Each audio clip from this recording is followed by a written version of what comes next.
Bago tayo dumako sa iba pang mga malalaking balita mga kabombo, ay update ho muna tayo mula ho sa Department of Social Welfare and Development.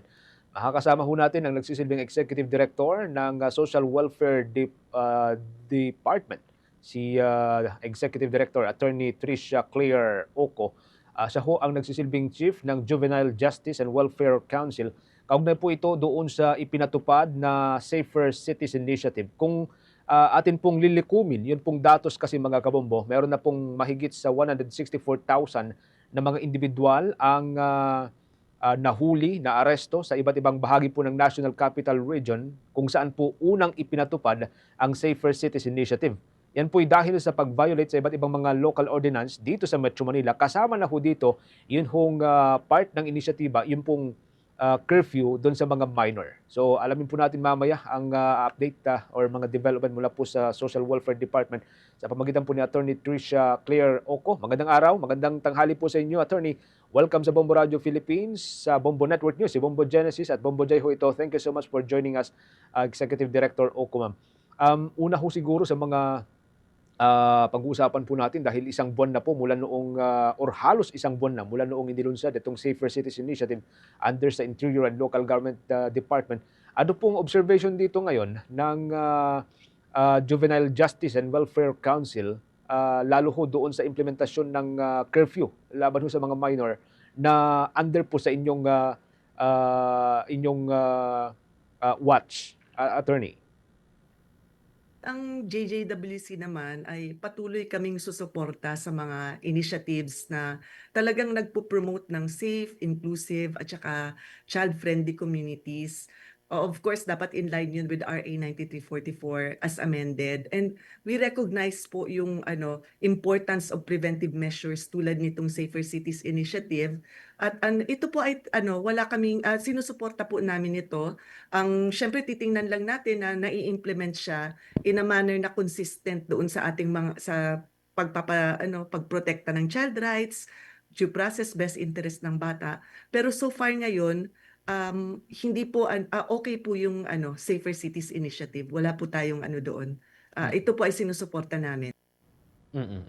Do'n ho sa initial feedback po ng mga local municipal social welfare development office, wala naman pong yung pong mga nairerehistrong paglabag sa kanila pong human rights, lalo ho itong mga bata na pinagbabawalan nga pong lumabas after 10 PM dito po sa National Capital Region mula po nung nagsimula ang campaign, attorney? So far ngayon wala pa kaming namo-monitor. Gusto ko lang din sabihin pero alam naman ito ng natin ng general public at ng community na ang curfew kasi hindi naman talaga siya pinagbabawal ng RA 9344 at sinabi na rin yan ng Supreme Court ng ating Korte Suprema na hindi bawal ang curfew sa mga bata kasi lalong-lalo na kung meron talagang compelling interest yung ating gobyerno, yung Opo. ating estado na kailangan protektahan yung mga bata.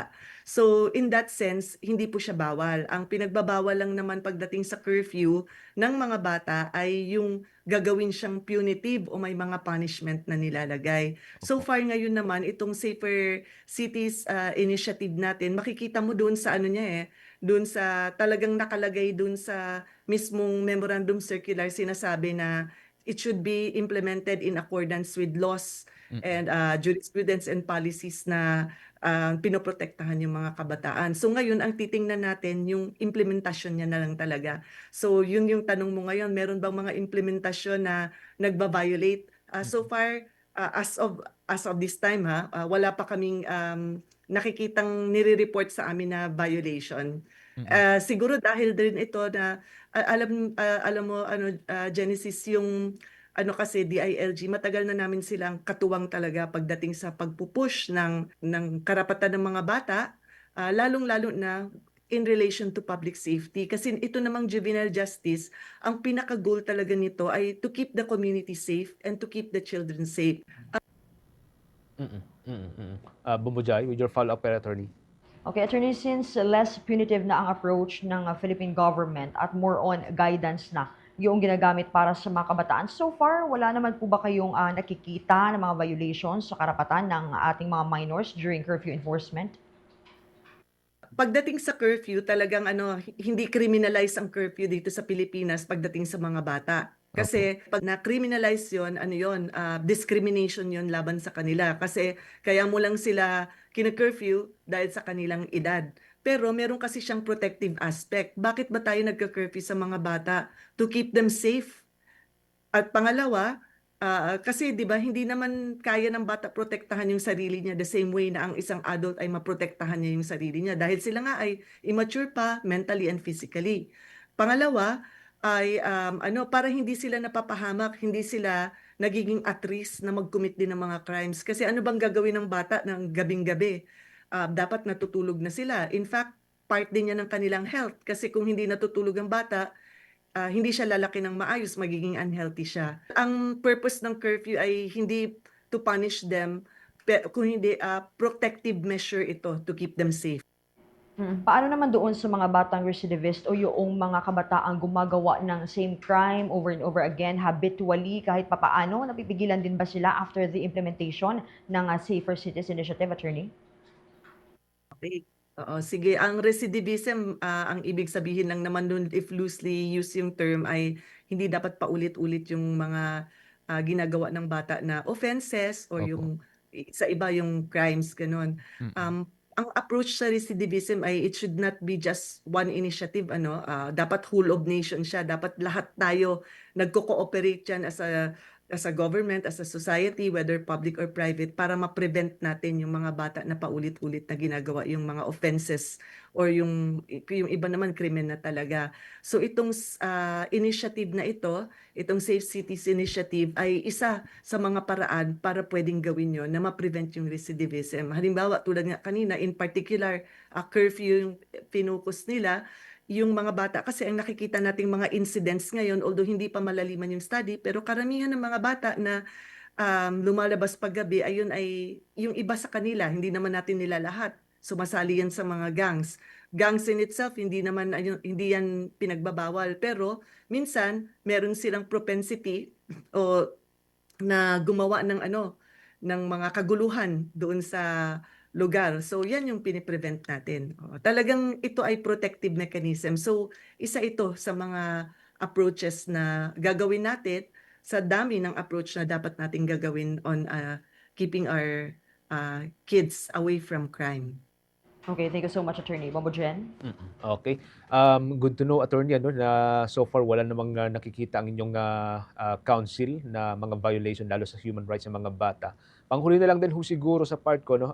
Sa part ho, so sa panig po ng Juvenile Justice and Welfare Council, may mga separate program din ho ba kayo na kahit papaano protect or makapag-reinforce doon sa welfare o kapakanan po ng mga kabataan even before yung pong pagpapatupad ng Safer Cities Initiative, attorney? Yung sa parte naman namin, kasi dahil kami ay focus sa policy issuances, so nag-i-issue kami ng mga policies, nagpo-formulate kami ng program guide para sa mga local government units, para sila yung nag-i-implement nun. At ang isa sa mga ipinartner namin na nagtulungan po kami in partnership with the local government at sa DILG, sa totoo lang, isa sila sa lead dito, ay yung pagpapatupad nung tinatawag nating Comprehensive Juvenile Intervention Program na nakalagay po yan mula sa local hanggang sa national government to prevent children from coming into conflict with the law and to keep the society safe. So ito po ay napakalaki po nitong programa. Hindi lang po ito tumututok doon sa mga nag-violate na ng ordinances or nag-violate na ng crimes. Kung hindi, ano po siya, tinututukan niya yung preventive aspect pa lang na ano ba yung mga programang ilagay mo dito para siguradong yung mga bata dito ay ng komunidad. Halimbawa, kung ang isang komunidad ay medyo nakikita na yung mga bata doon hindi nag-aaral, dapat yung gobyerno natin, both sa national at local level, ay kumilos para yung mga bata ay bibigyan ng access to education. Kung doon naman sa lugar na yun ay medyo talamak, halimbawa yung paggamit ng drugs, dapat may mga drug prevention program na ilalagay para yung komunidad natin at yung mga bata ay hindi na lululong doon sa droga dahil may drug prevention measures. At kung may mga bata na na nagba-violate ng hindi naman krimen talaga kundi yung tinatawag lang nating offenses, dapat may programa silang nilalagay doon upang hindi na uulit doon sa mga bagay na yon. Halimbawa, itong curfew, pag violate Opo. nila yung curfew, hindi lang siya paraan ng kunyari kukunin mo yung bata, ibabalik mo sa magulang, wala na. Dapat meron kang programa para makita mo bakit ba yung mga bata dito ay parating nagva-violate ng curfew o nandyan paggabi, nandyan sa daan Mm. o nandun sa hindi sila nasa bahay nila. Ano yung programa na pwede kong ibigay para mas ma-encourage itong mga bata na ito na hindi sila lumalabas ng bahay pag Mm. Okay. Attorney, maraming salamat. Thank you so much for joining us sa Bombo Radio Philippines sa Bombo Network News. Hanggang sa mga susunod na kayo po aming makausap. Ingat-ingat po kayo, Attorney. Maraming salamat din sa pag-interview sa akin. Thank It's you an so much, honor Attorney. po. Salamat. Maraming salamat po. Si Attorney Tricia Claire Oco, mga kabombo. Siya po ang nagsisilbing Executive Director ng Department of Social Welfare and Development, Juvenile Justice and Welfare Council. Kaugnay pa rin po ito dun sa isang buwan na na ipinapatupad na Safer Cities Initiative. Maliban kasi sa Metro Manila ay balak din pong ipatupad ito sa malalaking mga syudad tulad po ng Cebu, Baguio and even sa iba pang mga syudad outside the National Capital Region. For the most trusted source of news and information, visit our website at www.bomboradio.com. Follow us on Bombo Radio mobile app, Facebook, YouTube, TikTok, and X, formerly Twitter. Like, share, and stay connected. Anytime, anywhere.